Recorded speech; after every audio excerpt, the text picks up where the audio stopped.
शिवानी आधुनिक ज़माने की मॉडर्न सोसाइटी की स्वतंत्र विचारों की लड़की थी, या यूँ कहें उसकी परवरिश एक आधुनिक विचारों वाले परिवार में हुई थी। यह उस ज़माने की बात है जब लड़कियों को ज़्यादा आज़ादी नहीं होती थी, उन्हें चूल्हे चौके तक ही सीमित रखा जाता था।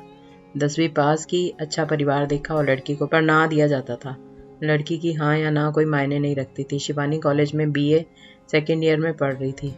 स्टेज प्रोग्राम, यूथ फेस्टिवल, गायन, नृत्य, स्पोर्ट्स, NCC में भाग लेना और कॉलेज की राजनीति में भी उसका अच्छा खासा वर्चस्व था।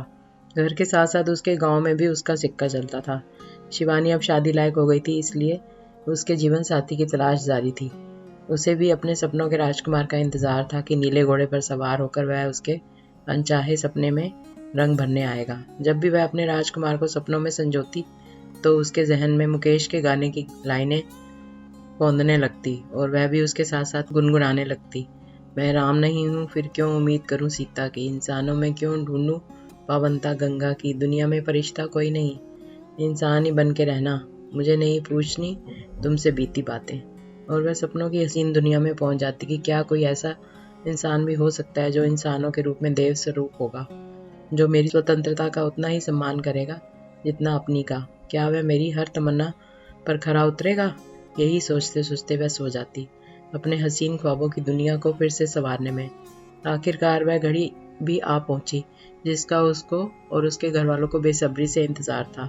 उसकी सगाई घर वालों की ओर उसकी इच्छा के अनुरूप अनिल से की गई। शिवानी की स्वीकृति को भी महत्व दिया गया, जबकि उस जमाने में लड़की की हाँ या ना का कोई प्रश्न ही नहीं उठता था।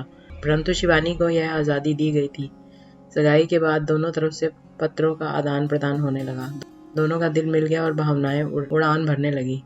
दोनों अपने भावी दुनिया के ख्वाबों को सजाने में खोए रहते थे। अचानक पता चला कि अनिल के घर वालों को किसी ने भड़का दिया। उन्हें शिवानी के बारे में उल्टी सीधी पट्टी पढ़ा दी गई।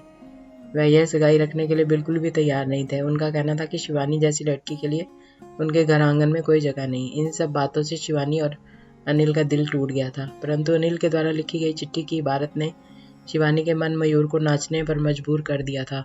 शिवानी को लगा कि जिस राजकुमार की उसने सपनों में कल्पना की थी वह अनिल ही है। अनिल ने चिट्ठी में लिखा था कि ये जो समाज के ठेकेदार बने फिरते हैं, उन्हें कोई अधिकार नहीं है कि वह बिना देखे जाने किसी लड़की के लिए बिन सर पैर की बातें करें। ये या तो एक दिन कीड़े मकोड़े की तरह कुचल जाएंगे या फिर कुचल दिए जाएंगे। इनकी तुच्छ सोच किसी भी लड़की को नापाक साबित नहीं कर सकती। अगर कोई लड़की आज़ाद ख्यालों की है तो उन्हें इसे कलंकित करने का अधिकार नहीं मिल जाता। इन जैसे तुच्छ प्रवृत्ति वाले लोगों से लड़कियों को अपना कैरेक्टर सर्टिफिकेट लेने की ज़रूरत नहीं है। इन्हें अपने दकियानुसी विचारों को तिलांजलि देनी होगी। इस चंद समाज के ठेकेदारों को हक नहीं है कि वह समाज के सामने लड़कियों को नीचा दिखाएं। मैं तुम्हारे साथ हूँ और दुनिया की कोई भी ताकत हम दोनों को एक दूसरे से अलग नहीं कर सकती।